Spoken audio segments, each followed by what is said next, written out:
only water this video. The Matomaka na share button, sharing this video. See shake the kind of people are they be able in Anambra State. Governor Soludo. See shake the kind of people are they be able in Anambra State. The rate in which these guys is discharge able among them these days at will is becoming an alarming. Just like I said before, Ono will want Nigerian government lacking. It is being proactive in handling issues. Everything leading to NSAS, damaging millions of properties of Nigerians, lives of people, and all that. I can avoid the year. No one government here government na do proactive.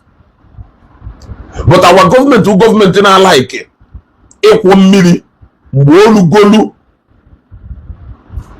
kama ha ya akwo mmiri ahụ mgbe ọka nọ n'ọkpa n'obere ọkpa ha decide ka ha kwọ mmiri ahụ mgbe mmiri ahụ liwere mmadụ eliwe. Emokwụsị nsa iji wee bido tiwe mkpu maka excesses of this security ahụrụ now, both ma ndị nọ mbụ ma ndị nọ kịta, because the truth is that my other security outfit enwegasịrị before takes the advantage of this new homeland laws. Now ha takes the advantage of it.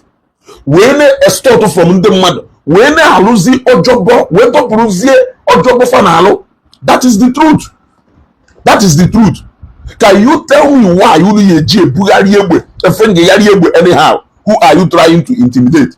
And I show no he. Can you even discharge nebe mwatu juru, nebe mwe traffic, all in the name of name I control you. Eh? I thought that this guy should be able. No na oje for training. I thought no na oje for training. Or on that on train the kunu ne bukole baby. Now, wadi anamo ananalo excess sunudina. Wadi anamo bem ananalo excess sunudina. Eh? Onanalo excess sunudina. Chiamako gongwo. Na wata kele sele ko je na teaching hospital general treatment. Now sha treatment na teaching hospital. Na eruteni Pedo Junction. Eba ka ndị security no we mechiri akwụkwọ yesterday na Nnewi. Gbaa ya egbe. Buriye Buddha teaching hospital ko nje tiye na mortuary because no nwere mmadụ. Because no nwere mmadụ.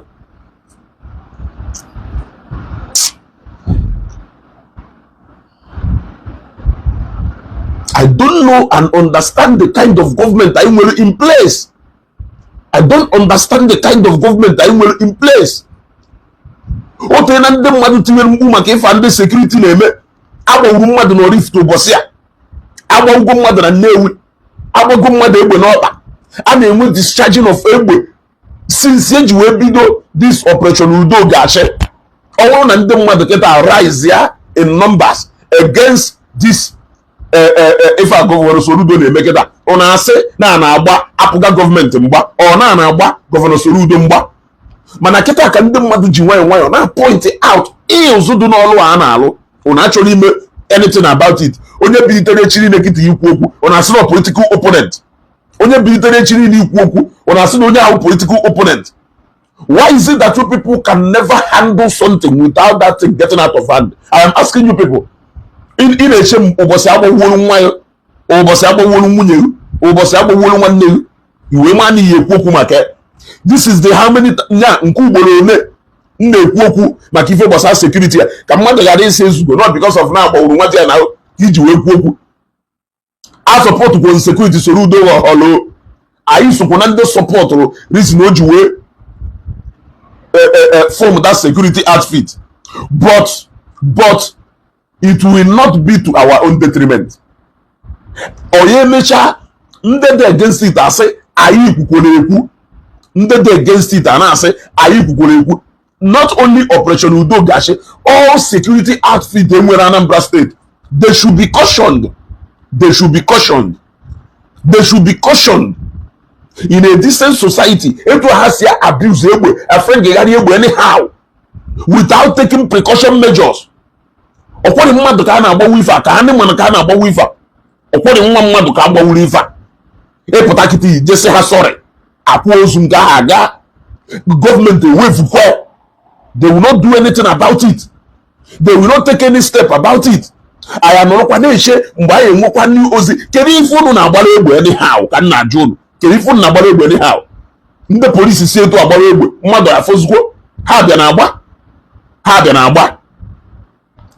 I once again call on the chairman Nnewi North local government, the mayor, in the person of Honorable Eshezona Anazodo. I also call on Honorable Augustine Ike-Edoji. I don't know why Ike-Edoji has decided to be unseen in the affairs of Nnewi when we clearly sent him to the House of Assembly to go and represent us. It seems like in Abin and Nnewi that all we hear is mayor. Where is Ike-Edoji?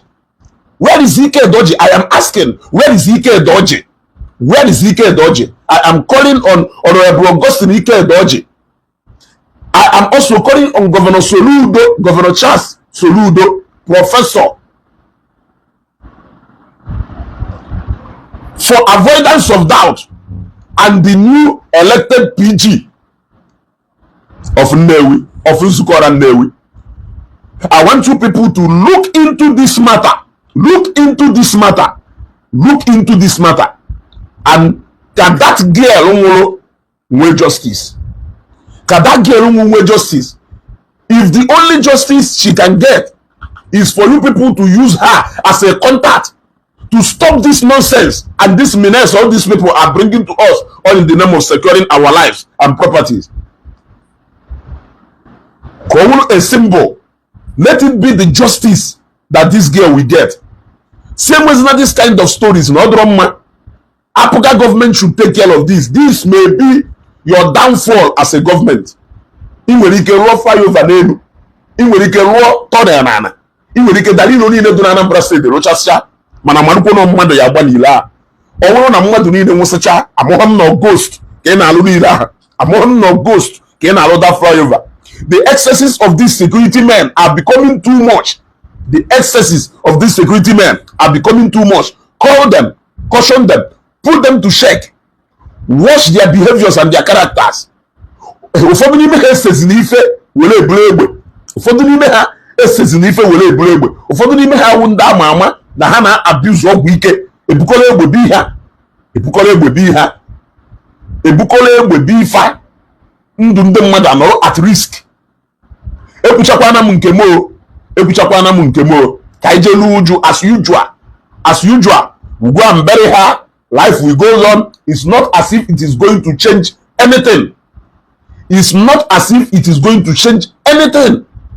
In the Western countries, had they check if maybe before he will make something. That is why on a weather forecast show that in the nearest future, now you want something like drought or something like that, they will start now to prevent it. But in Nigeria, they will wait until that drought come maybe before they can go. Pandemic, ndocha foreseeing on they will start making precautionary measures, taking precautionary measures now. But in Nigeria, they will wait for it to come.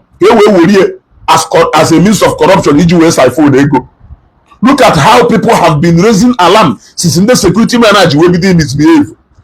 Anyhow, they disturb anyhow. Now, what them at will and they wave on aga.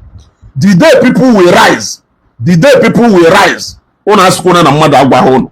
Ona asikuna na mmadụ agwa hono. Ka anyị na-etikwa mkpu a, na-eti mkpu a kịta. Onye nwere ntị ya nụrụ ka ọ donu.